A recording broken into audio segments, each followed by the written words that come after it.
The views, ideas, and content of WellSeekers and their guests are their own opinions, and you should always seek additional professional help around any of the issues discussed here on WellSeekers. Hello and welcome back to WellSeekers. I'm Lucia. For those of you just joining us, this is episode 2 of our next series on manifestation. If you just hopped in for some reason on episode 2, because maybe you're a fan of our guest, she is quite an amazing woman and a dynamic woman, multifaceted, and has an incredible community of manifestors. Her name is Holly Herbig, and she is going to join us in just a little bit. But if you are new to the show, WellSeekers is all about seeking and finding the things that make you more well, not just you, but the ones you love from the mind down. We take a holistic approach to mental health, emotional health, and wellness and well-being. So thanks for joining us. As I said in our first episode, we're going to have a lot of big changes in 2024, but if you hit the subscribe button, you will stay on our feed and you'll know about all of those changes, or you can follow us on Insta at WellSeekers or me at Lucia Naz. We'll put all the links below. You can also, of course, find us on Facebook, Twitter, all those spots, but we're mostly on Instagram and headed to TikTok in 2024. But for today, we're continuing our conversation on what manifesting is. If you caught our first episode, we had a discussion on manifestation from a more cognitive, clinical approach and some of the pitfalls we may find there. But today's conversation, I am so excited about, not only because I've read a lot about our guest, I've followed her on Instagram for a bit, and I know there's a lot of magic in what she's about to say, but because this offers a different perspective on manifestation, which is exactly what I wanted this series to do, which was give you all different pieces of what manifesting means. Because the definition is so broad and non-defined, I think each of our guests has such a unique and important perspective and addition to this conversation about manifesting. And Holly, I am just exceptionally excited to talk about her and her community. Holly talks about manifestation from a human design perspective, right? What does that mean? We're going to have Holly come on and tell us all about how do you become a manifester, a manifesting generator? How does it pertain to human design? What is it? What is her manifesting community? How can it pertain to making you more holistically well in all areas of your life? Holly has a fascinating website, the manifestorcommunity.com. Again, we'll put all her links below, where she gets into the intricate aspects of the manifestor life and how powerful it actually is. So I want to hear all about the manifesting community from Holly. I want to hear about manifesting and human design. We're going to talk about the manifestor life. And I just think this is going to offer different colors and different layers to some of the powerful ways this word in relation to different meanings like human design can come into play. So we're going to be back with Holly talking about manifestation and the manifestor community. We'll be right back on WellSeekers. You're listening to WellSeekers, a show where the journey is just as important as the destination. And we are back, and I am so honored to have my next guest, Holly Herbig. Holly is a spiritual teacher activating people into success and breakthrough. She focuses on teaching a new narrative of success to those who want to succeed by creating their own rules. Her area of highly sought after specialty is human design, manifestors, which we are so excited to learn about. Holly brings teaching that draws people from struggling to succeeding into unexpected ways of experiencing their power through the reclamation of their own energy. And we are beyond thrilled, Holly, to have you on the show and to learn more about what you do. So thank you for taking the time to join us. Oh, thank you. That was such an enthusiastic welcome. I love that. It's so strange to have somebody read your own bio to you, you know. I always feel like it's those moments of, wow, I sound pretty cool. Yeah, the work I do is actually pretty great. So thank you for that moment. You're very cool. And I know it's my opinion, but you're very cool. And Holly has a phenomenal Instagram, Facebook. So we're going to make sure we give you all of her background and links so you can find Holly and experience all of her coolness. So, Thank you. yeah. Holly, before we get started, can you explain to our audience what is human design and human design manifestors? Yeah, of course. So human design is kind of picking up, I think, more in the vernacular in the whole personal development, spirituality space, even amongst the business spaces. I've started to see it move through there. But it's a system of language that really we're talking about energetics in human design. And it was created back in the 1980s. So in terms of systems of energy or philosophy or spirituality, human design is certainly the newest out there. And it's really curious to see how, especially once the pandemic hit, human design started to become so much more well known as people were really investigating themselves and trying to understand the uniqueness that they offer. So the textbook definition of human design is that it's the science of differentiation. So essentially what human design talks about as a system is how are you different to every other person on the planet? And that was initially what intrigued me about it, because in all of our other systems of language, and I think that every system of energy, spirituality, personal development, a personality, all of these systems, they're so fascinating because they each show us a different aspect of ourselves. But what they all have in common, whether we're talking about, Myers-Briggs or Enneagram, or even to some degree astrology, we're saying these are the ways that you're the same as everyone else, right? We're going to kind of give you these lists of qualities that everybody else has as well. So if you're an Enneagram 7, you're the same as all of the other Enneagram 7s. And human design says the opposite. Human design says this is how you are energetically wired based on what we call your body graph. So if you run your chart in human design, you'll get this crazy looking body graph with shapes and numbers and lines and a whole bunch of stuff that is usually overwhelming to people at first. And it says, taking that blueprint, taking that body graph, these are all of the ways that you are uniquely you. And you are actually completely energetically unique and different from everyone around you. So there's a lot of permission just straight off the bat in human design. And I think that's why it has really begun to deeply resonate with people, because it feels inclusive of self. Yeah, it feels like, oh, there's a language where I'm finally being seen here and I'm understanding just me. I'm not understanding how I'm the same as everyone else. I'm not understanding how I fit a category. I'm just understanding me. And I'm also feeling a permission to stop being all of these things that I've been trying to be that are not me. So when we talk about human design manifestors, like I talk about human design being an onion, right? There's so many layers to human design. And that's because it's a hybrid system in itself. It's not an original system. It's actually a combination of a number of different existing systems.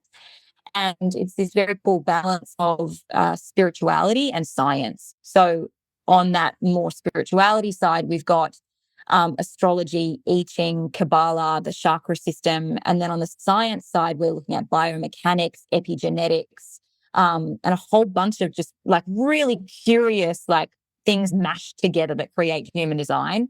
And that means that when you come into human design, if you start playing with it for yourself, it is like an onion.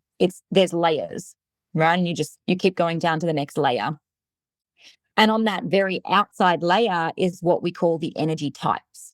And it's probably the only slightly more generalized part of human design, I think. But even within that, it doesn't feel particularly generalized once you get into it and you see yourself in it. I know we're going to be talking about, because we just find it fascinating, understanding some of this and using it in terms of business and money and finances, which I know my audience will find fascinating in this quest to learn more about manifestation.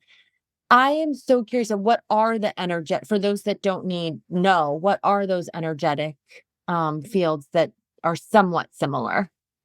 Yeah. So society, in terms of the human design system, society is broken down into 5 different energy types, and you will fit into one of those energy type categories.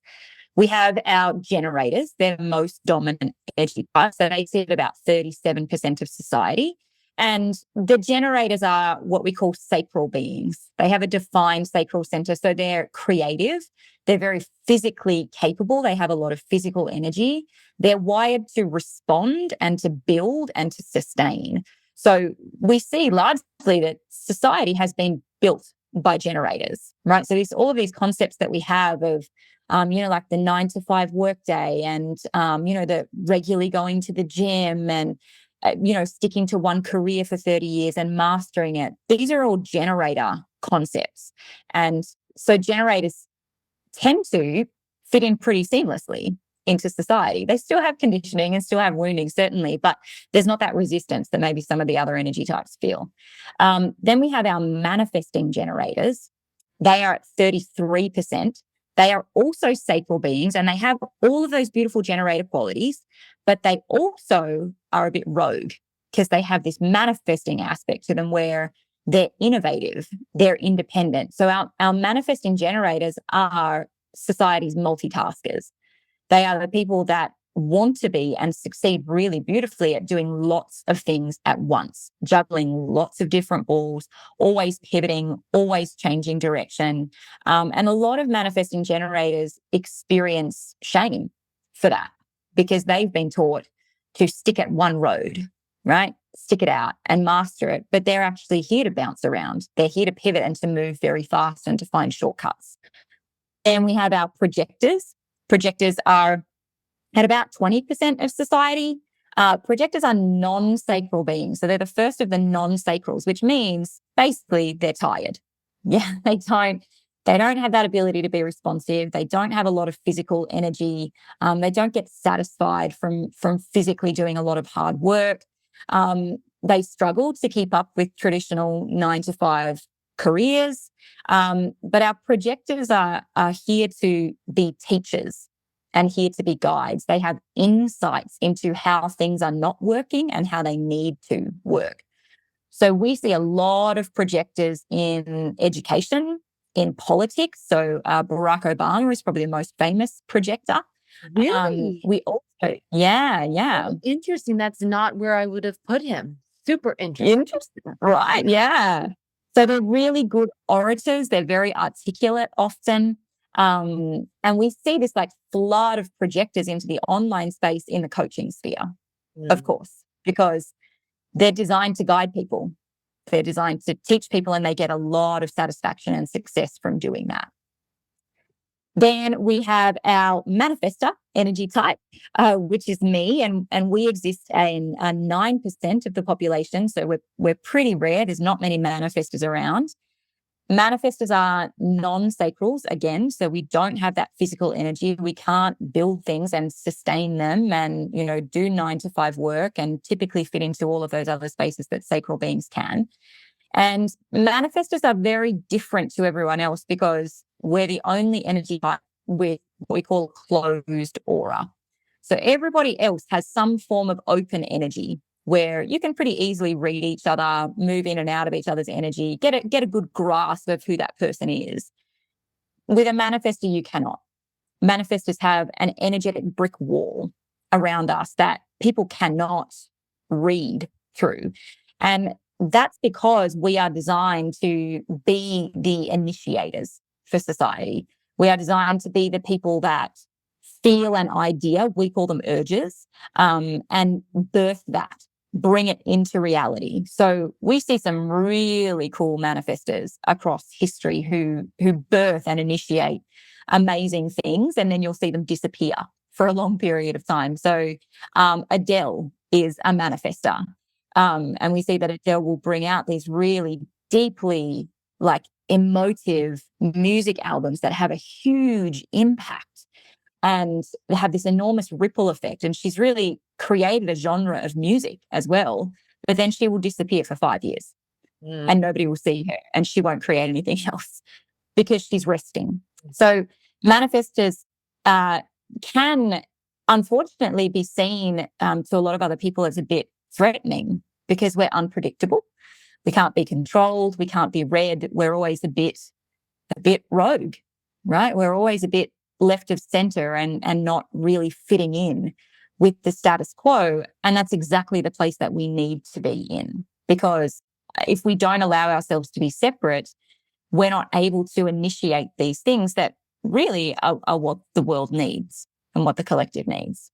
And then our final energy type are the reflectors. They sit at 1%. So super, super, super rare. If you have a reflector in your life, you're an incredibly blessed individual.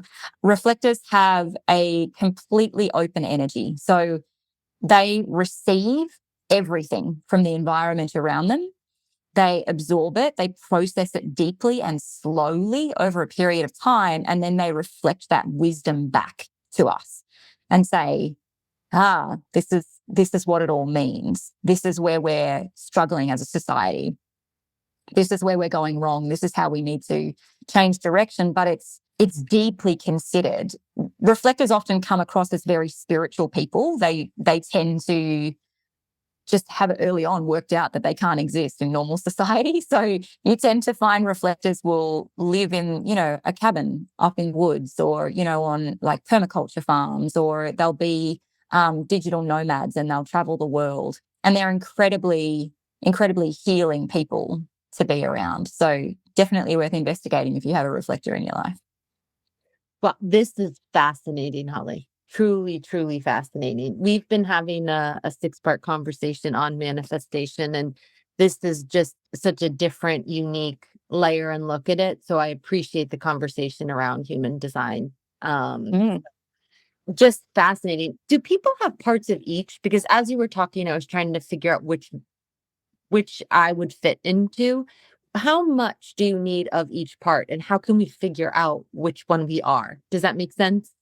Yeah. So everything is generated off your birth time. So it's very, very much like running a natal chart in astrology. So you need your birth date, specifically your birth time to the minute is very, very important, and your birthplace.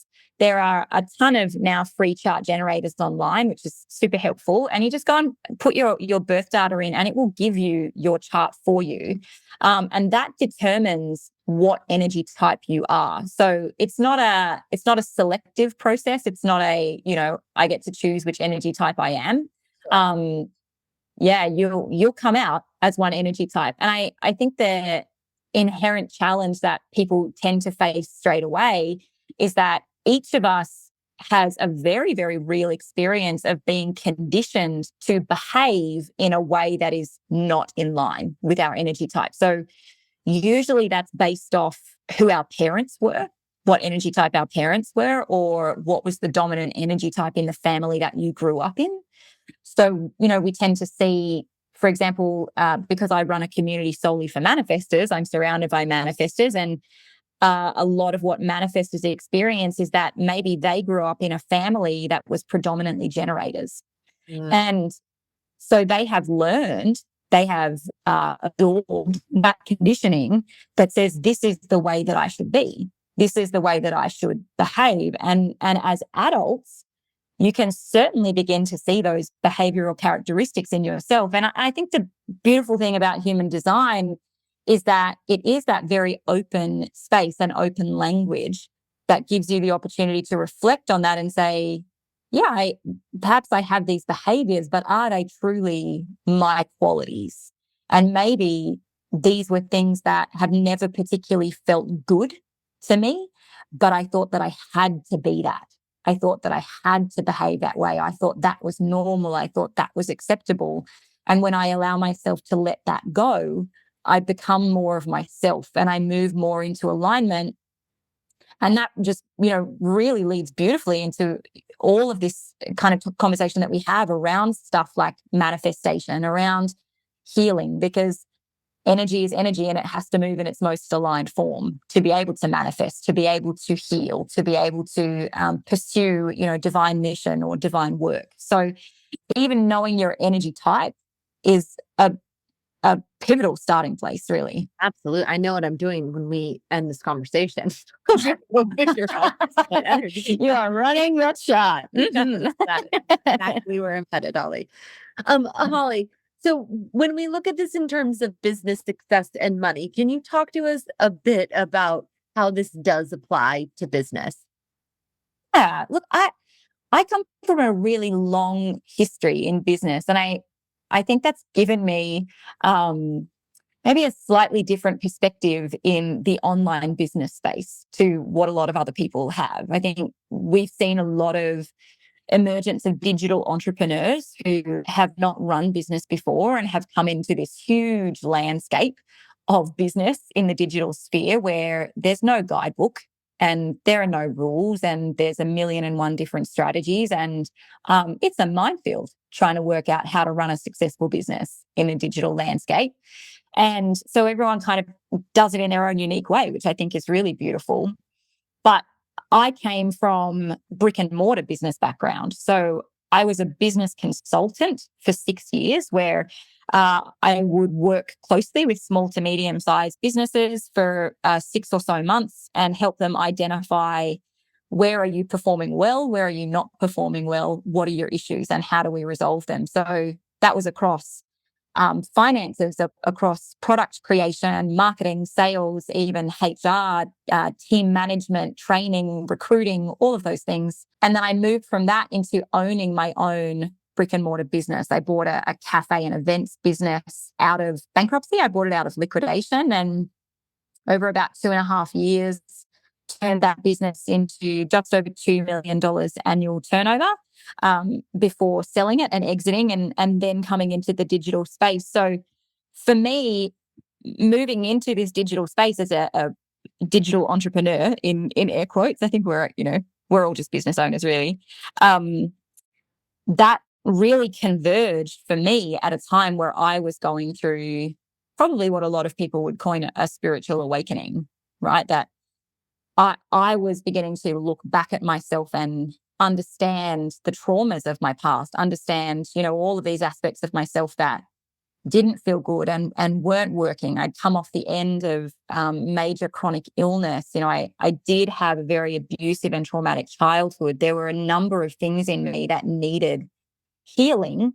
And I started undertaking that healing journey kind of right before I stepped into an online business. So this business space for me, my presence in the online world has always been about a fusion of understanding energy and how energy is moving and how healing happens, and simple things like mindset and limiting beliefs and neural programming, but also wounding, trauma, conditioning, shadow work, how all of that influences business. All of it influences business. And I think that we are becoming more and more and more aware of that as we go on, that we're starting to see you can't separate your business and your energy. Yeah. They're woven. Yeah, absolutely. I mean, I think you're crossing into, right, like some of that shadow work and your traumas, how it can stifle, right, what you were actually created to be. And that's what I hear in here, is looking at that and seeing how you can work on that to be who you actually were supposed to be energetically in your life, how you were supposed to show up. And congratulations for both being, taking the next steps to do the work, and your business to build it into that is phenomenal. So congratulations on that. Thanks. I think it's pretty relentless once you get into it. Like anybody who is in any sort of self-awareness or self-development journey realizes that once you're on the train, you don't get off the train.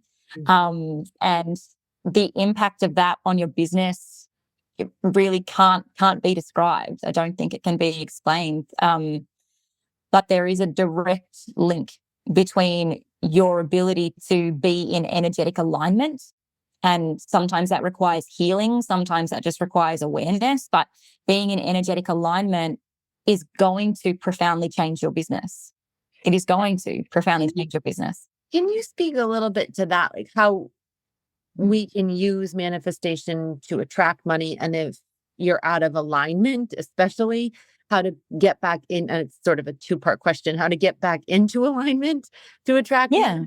Yeah. I think this has been like a super interesting topic of conversation that has come up more so in spiritual and even business spaces over the last few years, because it's cool, right? Like manifestation is just, I think that like manifestation is just, it's a fun topic whenever we're talking about, well, can I actually get these things that I desire? And immediately we go to talking about money. We go to talking about, business success or material goods. Oh, those are the things that I want. And often what gets overlooked in that conversation, because we straight away go to strategy. Well, what's the process? What's the perfect process for manifestation? And there are thousands of voices out there that will each be, promoting their own process of manifestation. And this is the way to do it. And this is the 1, 2, 3 step system. And ta-da, you get to manifest that money, and you get to manifest that house, and manifest that relationship, and manifest that business. When really the fundamental truth of manifestation is that it's all energy. So like energy attracts like energy. It's physics. This has been physics all along. This is quantum physics. So every energy has its own molecular structure. It has its own frequency in it. And we know through the study of quantum physics that energy that has a similar frequency to something else will magnetize that energy. So when we talk about manifestation, this can be as simple as, well, when I'm in the energy of joy, I actually magnetically attract more joy into my reality, into my space. So I start experiencing more joyful things. I meet more joyful people. I have more joyful experiences. Yeah. We can, of course, apply that to any energy at all. So when we want to apply that to manifesting money, maybe we're looking at the energy of abundance, or maybe we're looking at the energy of prosperity. What is that frequency, and how do we move into that frequency to then magnetize that into our reality and start having those experiences? And yes, the energy of abundance and the energy of prosperity will show up in your money. Of course it will. It will also show up in a whole bunch of other areas in your life. But the tricky part for all of us in this, because that's a super simplified version, the tricky part for all of us is that we can't fake our way to those frequencies. For us to sit in these frequencies and magnetize those frequencies into our life, we have to be in energetic alignment with ourselves. And this is where systems like human design, I think, become so, so useful, because this is a language, and in some ways it's quite a masculine system. It's a pretty black and white language, right? It's simple, it's easy to understand, that says these are the ways that you specifically, so like you, Lucia, or you, Holly, or you, whoever it may be, this is the way that you are designed to be in energetic alignment. Here is the blueprint. Here's your process. Here's your unique manifestation process. If you are in alignment, then you can be in these frequencies to attract and manifest these things into your life that you want. And that's been really beautiful for me in my study of human design, because it means that I've started to focus less on that frustrating process of, oh, I want to manifest these things. I want to manifest this success in my business. So I have to be in the energy of success. What does it feel like to be in the energy of success? And oh my gosh, I'm not in that energy of success anymore. Like, how did I get out of it? And I'm more into, all I need to do is focus on being in energetic alignment. I just need to be more of myself. And then manifestation, and even manifesting things like business success, manifesting things like money, they become so much more effortless, so much more effortless. I think that just that chasm between, what I want and what I receive becomes a lot smaller. If someone's listening right now, Holly, and there's things that they feel like they can't let go of, right? Maybe not even internally, maybe external obligations that are keeping them from alignment of true self. Because it's a question I Mm, get a lot. What would you say to mm. them to get in more alignment? Does that make sense? Yeah, of course. Yeah, you need to go on a healing journey. That's like we all do. I think irrespective of what your background is, what your childhood experience has been, whether you've had trauma, whether you've had disease, whether you've had failure, difficulty, or or you haven't had any of those things. Maybe you've had a really kind of beautiful, straightforward life. You're a human, and the experience of being human is that sometimes we get wounded, and we have conditioning, and we take on things that are not ours to take on, and those are the things that block us from then being in that state of energetic alignment. And every single one of us has our own individual set of things to journey through. I don't think any human can exist without going through a healing journey at some point. Yes, absolutely. I mean, it is imperative for most people, just based on, you would say, things that, traumas, right? And I think that we all have some level of that blocks us from our true self. And that healing journey is so important and so different for everyone. So different. Yeah. Yeah, Correct. I think it's very hard to apply like a binary approach to that and say, absolutely. here's the specific healing journey you need to take, because it's so nuanced. We're all complex beings with our own personal experiences. Holly, just one last question before we let you go. I mean, we could talk about this for so long, and I encourage everyone. We're going to put all of Holly's links to follow Holly and learn more about the work that she does, because as you've gotten some sense of here today, it's life-changing and it's powerful. For someone that's listening and says, I want to start, but I don't know where to start, how to change, what advice would you give them? I think that your body knows, right? We get very caught up in the logic, the mind, the intellect, and that's a very social quality that we've all been taught, that we should be able to mentally understand, what's wrong, where to start fixing it, what resource to go to. But the truth is that all wisdom exists in the body, and it always has. And so I think that the most helpful advice is, if you're in that place of confusion of things are not working, if they're not working with my business, or they're not working with my money, or even feeling that yearning for, I have a purpose, I have a mission, I have something that I'm here to do, but I can't figure out what it is. And I'm kind of in that desperate space that I need to find it. Physically stop and be still and close your eyes and breathe and invite your body to speak to you, and then just record whatever comes up. Record that down in a journal, record it down in a voice note to yourself on your phone, draw it out in a picture if you're wired that way. But just allow that to emerge and be messy and be imperfect, and follow the line that gives you. Because again, like a healing journey, everyone's starting point is going to be completely different. And we have so much more wisdom being carried around in ourselves than we allow ourselves space to experience. So true. And I think a perfect place to leave the conversation. Holly Herbig, thank you so much for taking the time. I always say it, and I said it when we started, but time is the most precious asset that we all have, and one of the things that is not renewable. So we truly do appreciate and value you taking the time to speak with us today. Oh, thank you. It is always a privilege to be able to share any moments and any space with somebody's audience and a platform that they have built. And I'm deeply appreciative of that. So thank you for inviting me. Of course, you're welcome back anytime. And I'm going to be on a website in 5 minutes. So brilliant. We'll be right back.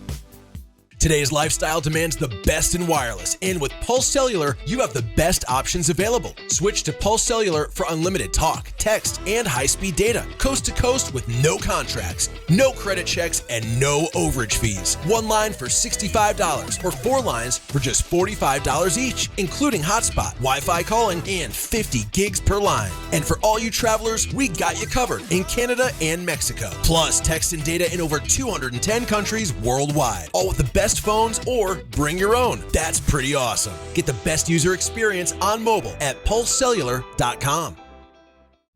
Thanks for being part of the Seekerhood. We couldn't do this without you. Now, back to the show.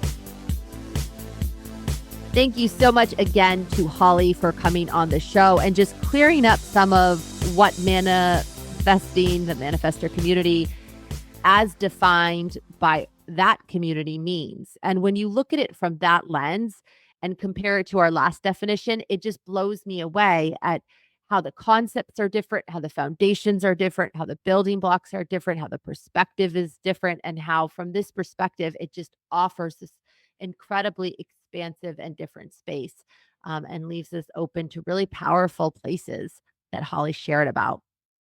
If you want to learn more about Holly, again, all of her links will be below. If you missed episode 1, just check out the rest of the page and you can loop back to it. There's also going to be episode 3 and 4 right below this, so you can keep learning about manifesting. If you haven't subscribed, make sure to hit the subscribe button so you learn about all the new updates coming in 2024. And I love talking to people. If you know me, you know that about me. I often get in trouble for asking too many questions. That's been my thing since I was little. Why are you asking so many questions? And I've heard it pretty much my whole life, which is why I became a talk show host and journalist for a long time, and then a therapist. And now I'm mixing it back because I just love learning and I love getting to know people. I love getting to know all of you. So definitely shoot me a message. Send me a DM. I get back to everybody who writes me. If you've written me, you know that. So absolutely stay in touch. Let's connect, because I love having people join this family and really know that we're here. We want to talk. And this is about helping you grow. So reach out, because we're here. From all of us here at WellSeekers, we'll see you in the next episode. Thanks for being a part of our family. And thank you for letting me be a part of yours. We'll talk to you soon. Bye. How would you like to join the conversation? Email us anytime at hello@wellseekers.com.